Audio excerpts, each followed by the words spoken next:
I thought it was a pretty good record, you know. It would have been a different record if it was left just to me and Rick on our own, but there was so much pressure from EMI.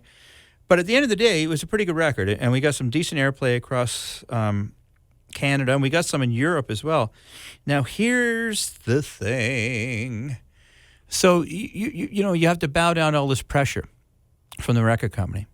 Now, the real solidifying reason why I actually, besides the Beatles, I went with Capitol Records was, in the previous episode, we talked about playing the Commodore Ballroom.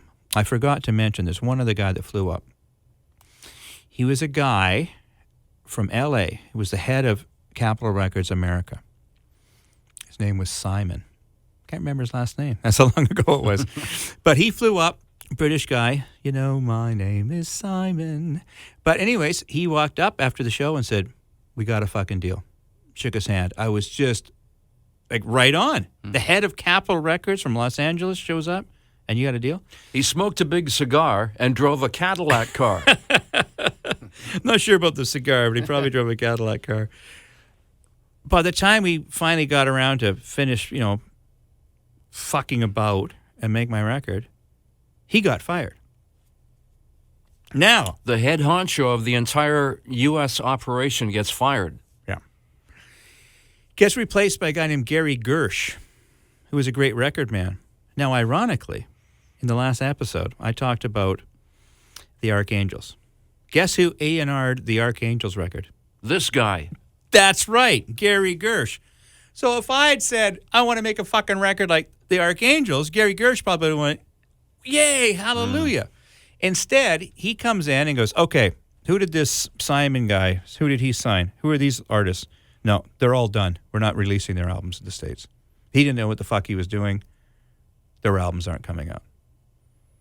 I'm in the middle of recording an album, and I find out that Gary Gersh, big-time record man, who loved the Archangels, in fact, A&R'd the record, is saying my record's not going to come out in America because Simon didn't know what the fuck he was doing. So if you're not coming out in America, was that the kiss of death? Oh, yeah. Especially since they had booked in advance, the management, in anticipation of the album coming out, an American tour. Yeah. Ladies and gentlemen, some guy. Some guy, and you can't get his album. Oh. But let's talk about this now. There's more stuff. Like, you know, there's a lot to talk about recording the first album. It was a great learning experience. It was a super cool studio. The engineer is a guy named John Plum. I think he's known as Jonathan Plum now. John ended up buying the studio. Great studio, an old Neve console, like great studio. And like I say, there's some big sounds on that record. And, you know, we did decent in Canada. We got some good airplay. We sold some records. But all of a sudden you're told you're not getting released in America. So you get money from the record company called tour support. So next thing you know, they've set us out to tour America to play to empty rooms because there's no fucking record out and there's no promotion. Then we find out, actually, we're getting some really excellent airplay in Scandinavia. Well, can we go over there and tour? No.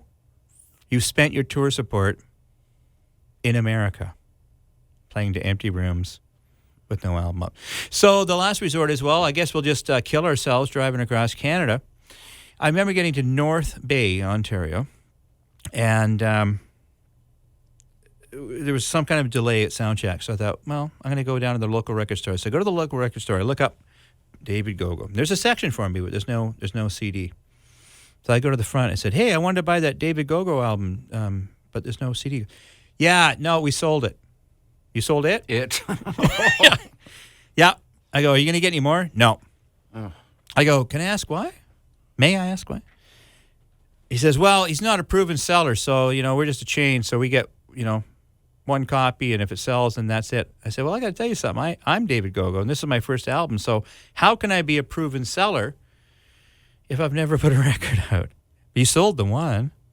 Oh, no, that's just our policy. Wow. So I phoned the record company and say, hey, listen, we need some fucking CDs to sell off the stage. And they said, no, we can't do that.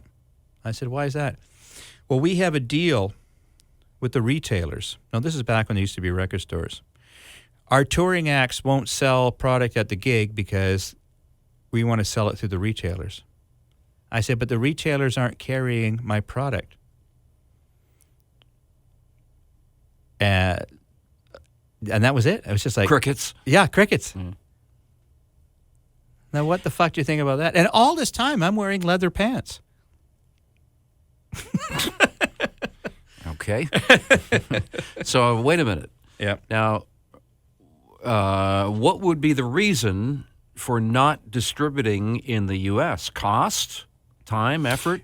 It was just the fact that the new guy that came in said the old guy was fired because he didn't know what he was fucking doing. So all these bands that he signed, we're not putting out because they're not going to sell. Oh, they knew that right away. Yeah. That was just his judgment call. The psychic record companies. Mm-hmm. Excellent. Yeah, so there we are fucking touring all through America, killing ourselves. They're not going to sell. I'm sorry, sir. These Beatles guys you're bringing to us are just not going to sell. There's no call for guitar music these days, said Decca Records. Yeah. It was basically the same kind of situation, except, I'm just some fucking schmo from Canada, and that's the way it went. So I mean, yeah, it was frustrating as hell. I mean, we actually ended up doing a couple of cool gigs. I remember, a couple of shows in America where people just happened to walk into the gig and go, "Holy fuck, who are you guys? You guys are, this is really good." And we did do oh God, this just reminds me. So we did get one string of dates because there was an agent that had checked me out, and he thought I was pretty good. And he said, "Hey, listen, I am the agent for Joe Satriani. I like what you do. So when your record comes out, I'm going to set up, I'm just booking a tour right now, 10 shows for Joe on the Eastern Seaboard. I want you as the opening act." Great. All these nice soft seaters, including the Beacon Theater in New York City, where I actually have my name in lights on Broadway. So we're thinking, well, if anything, we got this. I think it was like New York City, Providence, Rhode Island, Boston, Philadelphia, Hartford, like places like that. There was about 10 shows. I'm thinking, well, that's not bad. It's going to be a guitar crowd. Except that when we crossed the border, we found out that our drummer, even though he played with Alana Miles and Anne Murray and all these Yorn never really became a Canadian citizen after his parents immigrated from Denmark.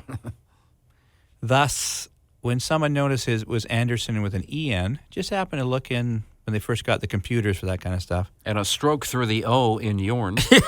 Exactly. And they detained him.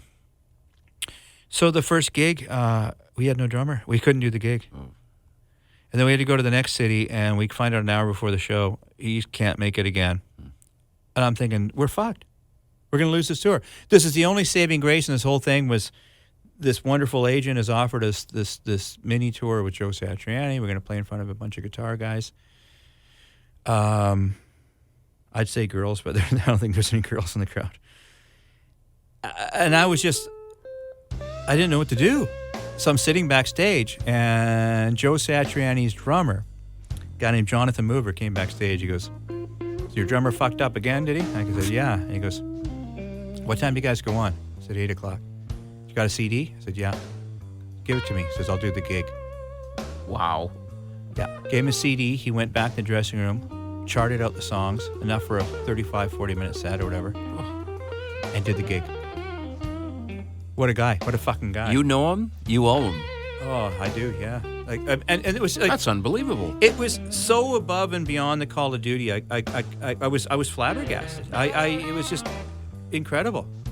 But it's another thing. You get up in front of a soft seater of 3,000 people or whatever it was, and play a gig with a guy you've never played with. But God bless Jonathan Mover. Is Yorn on your Christmas card list, by the way? No. Are you sending him a Christmas tree? Wait, these days. Yeah, that's a whole other podcast.